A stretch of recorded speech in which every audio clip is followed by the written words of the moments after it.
Apakah yang dimaksud dengan morf, morfem, kata, dan leksem?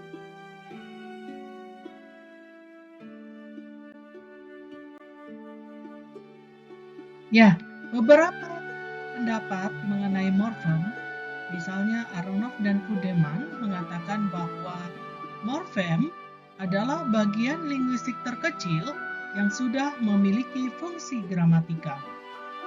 Sedangkan Kristal mengatakan bahwa morfem merupakan unit gramatika terkecil yang bersifat distintif, merupakan unit abstrak yang direalisasikan dalam ucaran oleh unit yang berbeda-beda atau lebih dikenal dengan morf.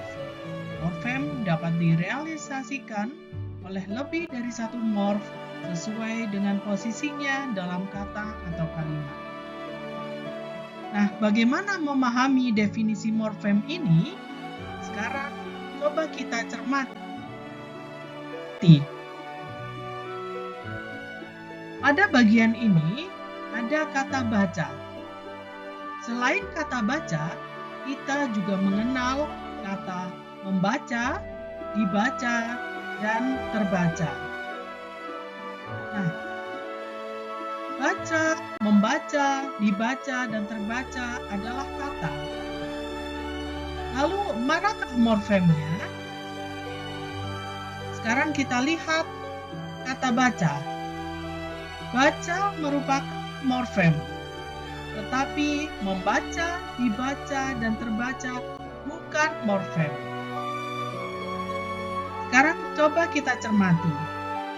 Membaca terdiri atas mem dan baca.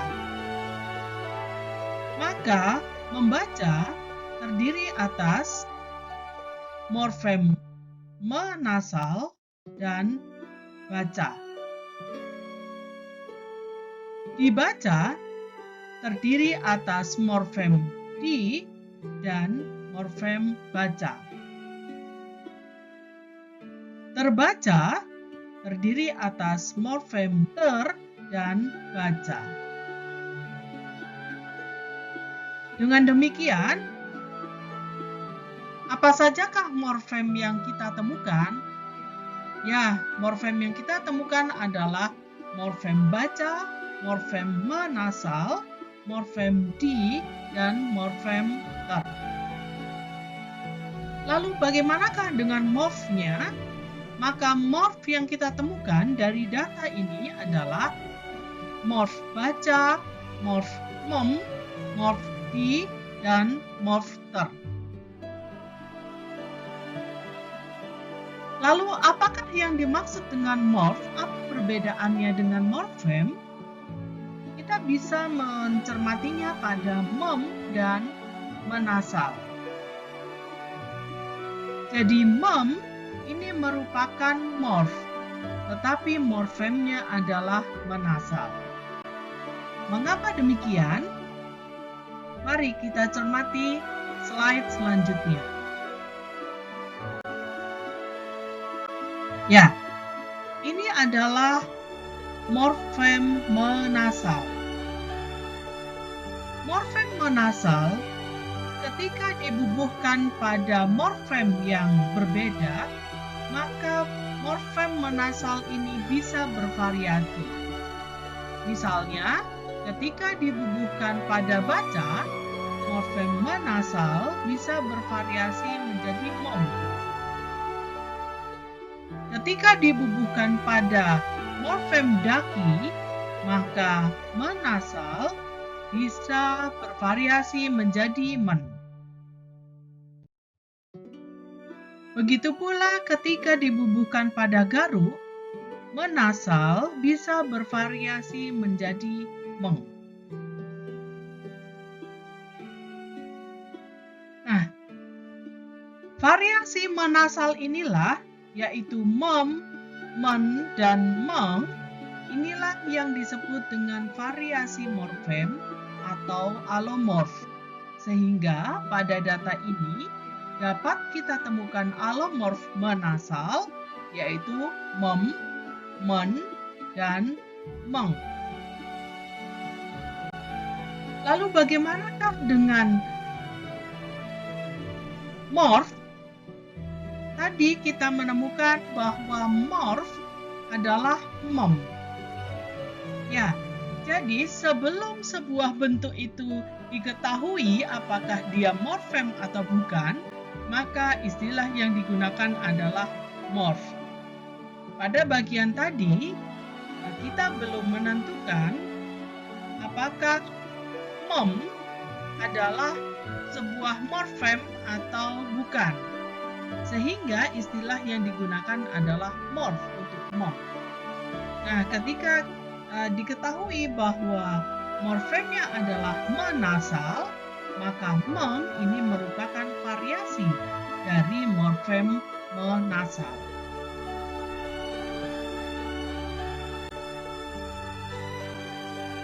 Berikutnya, morfem dapat berupa morfem terikat atau morfem bebas.